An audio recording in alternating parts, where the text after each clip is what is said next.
ओम ह्रीं अरहं णमो जिनाणं णमो णाणगुरुणं णमो विद्यागुरुणं। मूकमाटी महाकाव्य, page number 148। यहाँ पर गुरु महाराज ने बहुत सुंदर माँ का चित्रण किया। और प्रकृति भी यद्यपि माँ है और उसने अपने इर्द गिर्द सारे संसार को देखा है, तो वह माँ क्या एक भावना करती है, एक प्रार्थना, एक निवेदन करती है संपूर्ण सृष्टि से कि किस प्रकार आज प्रकृति के प्रति, इन्वायरमेंट के प्रति सारा संसार असजग हो गया है, असहज हो गया है। और तो माँ करुणा से भरकर कुछ कहती है, तो देखते हैं। प्रकृति माँ की आंखों में रोती हुई करुणा, और उनकी आंखों से मानो करुणा बाहर झलकने लगी। बिंदु बिंदु करके दृग बिंदु के रूप में करुणा कह रही है कण कण को कुछ, और एक एक कण से मानो सारे संसार के एक एक कण, एक एक जन, एक एक मानव, एक एक व्यक्ति, एक एक व्यक्तित्व को सूचित करना चाहती है कि देखो क्या स्थिति है। क्या कहती है?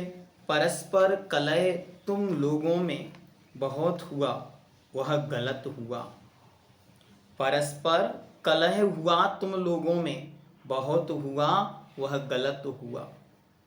अर्थात एक देश दूसरे देश से लड़ा जा रहा है, एक परिवार दूसरे परिवार से लड़ा जा रहा है, एक जाति दूसरी जाति से, एक संघ दूसरे संघ से, एक परंपरा दूसरी परंपरा से, परस्पर ये युद्ध का माहौल चहुओर चल रहा है। मानो एक प्रकार से तांडव नृत्य ही लेने के लिए कोई देवीय शक्ति उतर आई है कि बस अब इनको आपस में लड़ा के इनका सर्वनाश करना हो। मिटने मिटाने को क्यों तुले हो, इतने सयाने हो, जुटे हो प्रलय कराने, विष से धुले हो तुम। प्रश्न पूछ रही है मां प्रकृति, कौन हो तुम लोग? अरे तुमको इतना भी समझ नहीं आ रहा है कि तुम करना क्या चाह रहे हो? तुम पवित्र जिन शासन पर कलंक लगाना चाह रहे हो। अरे यह वीतराग सर्वगृहंत महाप्रभु का पवित्र जिन शासन है, युगों युगों से, अनादिकाल से, निर्वाध रूप से यह चला आ रहा है। अरे तुम इतना तो विचार करते, तुम कर क्या रहे हो? कहीं तुम गड़बड़ तो नहीं करने वाले हो? मिटने मिटाने को क्यों तुले हो, इतने सयाने हो? अच्छा बहुत होशियार हो तुम, तुम्हें सब पता है। अच्छा सारे राज जानते हो, सारे राजों का उद्घाटन कर दोगे तो सारी दुनिया में क्या होगा? जिन शासन की निंदा होगी। अरे इतना महान जिन शासन पल भर में लोगों के सामने क्या छवि बनाना चाहते हो तुम? इस पर विचार करो। देखो मूक माटी कितने स्पष्ट तरीके से बोल रही, ज्यादा सयाने बनने का प्रयास मत करो, अन्यथा अप्रभावना अप्रभावना अप्रभावना ही होगी। जुटे हो प्रलय कराने, विष से धुले हो तुम प्रलय कराने के लिए तैयार हो। एक ही समाज को दो भागों में विभक्त करके, एक ही राष्ट्र को दो भागों में विभक्त करके क्या प्रलय कराने की भावना से आए हो? यदि प्रलय कराने का इतना ही तुम्हें शौक है तो तुमने ये क्यों नहीं सोचा कि प्रलय कौन करा रहा है, किसके लिए करा रहे हो? अरे जिनके नाम को लेकर आप युद्ध कर रहे हो, युद्ध के बाद तो उनका नाम ही, अगर आप जीत गए तो नाम उनका ही खराब होना है, और आप हार गए तो उनकी ही अप्रभावना होनी है। तो फिर किस लिए ये सब कर रहे हैं? इस पर विचार करना। बार बार पढ़ो इसको।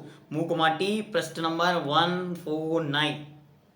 मिटाने मिटने को क्यों तुले हो, इतने सयाने हो, जुटे हो प्रलय कराने, विष से धुले हो तुम तो जहर से नहाकर आए हो और संपूर्ण समाज में मात्र जहर फैलाने में लग गए हो।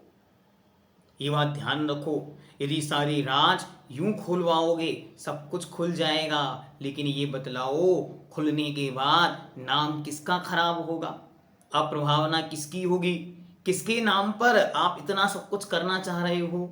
आखिर गुरु भक्त कह रहे हो तो गुरु और गुरु मुद्रा के प्रति जन जन में अश्रद्धा फैल जाएगी।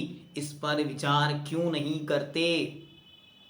जन जन के बीच आप पत्र को बांट सकते हो, ठीक है, क्योंकि आप अविवेकी हो। पंक्तियां बहुत सुंदर लिखी। क्या लिखी? जब नाश मनुज पर छाता है, पहले विवेक मर जाता है। ऐसे महान जिन शासन को आपके निमित्त से कितनी क्षति होगी। जब ये पत्र संपूर्ण जगत में यूं फिरेंगे मल्टीमीडिया पर और दुनिया भर के व्हाट्सएप ग्रुपों में जब ये घूमेंगे, तब किन पर प्रश्न चिन्ह लगेगा? क्या उस मुद्रा के प्रति तनक भी लाज शर्म और आपके हृदय में श्रद्धा बची हो तो अभी भी रुक जाने का आदेश ये मूक माटी देती है। मूक माटी अर्थात आचार्य भगवंत गुरुदेव श्री विद्यासागर जी महाऋषिराज क्या कहते हैं? इस घटना से बुरी तरह मां घायल हो चुकी है। श्रवण संस्कृति रूपी मां, ये प्रकृति रूपी मां आपके हृदय की भावनाओं से आहत हो चुकी है, वो बहुत परेशान है। जीवन को मत रण बनाओ, प्रकृति मां का व्रण सुखाओ। कह रहे कि आप इस जीवन को युद्ध मत बनाओ। जो अतीत में होना था वो हो गया। जिसने उन्हें लिखा था, भेजा था, उसने भेज दिया। आप अब अनुकूलता की ओर आओ, प्रतिकूलताओं की ओर मत देखो, क्योंकि महान जिन शासन को अभी हजारों हजारों साल इस धरती पर जीवंत रहना है। हजारों हजारों सालों तक निर्गंत दिगंबर मुद्राधारियों को आपके नगरों में विचरण करना है। और आप इस तरीके से यदि करोगे तो कैसे काम चलेगा? तो कह रहे हैं कि जीवन को रण मत बनाओ, प्रकृति माँ का व्रण सुखाओ। व्रण मतलब होता है घाव। तो प्रकृति माँ पर जो घाव आ गए हैं, जो आपकी करनी से संपूर्ण समाज की श्रद्धा पर घाव आए हैं, जिसके माध्यम से लोगों में श्रवण परंपरा और श्रवण साधकों के प्रति जो मन में अप्रभावना फैली है, जो चारों तरफ धर्म ध्यान बाधित हुआ है, यह सब आपके अंतिम मरण की ओर निश्चय कर रहा है कि अब जीवन सुखमय नहीं बीत सकता। और जितना जितना हम विचार करें उतना समझ में आ रहा है कि आप केवल और केवल अप्रभावना की ओर बढ़ रहे हो। मूक माटी महाकाव्य को बार बार देखो, ये गुरु महाराज का संदेश है। जिन गुरु महाराज के नाम पर आप सब कुछ कर रहे हो, वही आपको संदेश दे रहे हैं कि जीवन को रण मत बनाओ। गुरु महाराज संपूर्ण जगत को मानो अपना संदेश मूक माटी के माध्यम से दे रहे। जो बोलना नहीं जाती उससे बुलवा रहे हैं, जो कहना नहीं चाहती उससे कहलवा रहे। क्यों? सुने तो सामने वाला। अरे इस महान शासन में आए हो, प्रभावना के लिए क्या किया? कुछ नहीं कर पाए। एक संकल्प करो, अब प्रभावना नहीं करेंगे। बस इतना सा ही तो करना है। हमसे कुछ नहीं हो सकता, हम करोड़ों का दान नहीं दे सकते, मत दो। बस एक संकल्प कर लो, हम एक पैसा निर्माल्य का नहीं खाएंगे। क्या ये तो करना है कि हम प्रभावना नहीं बनी, कोई बात नहीं, हम प्रभावना नहीं करेंगे।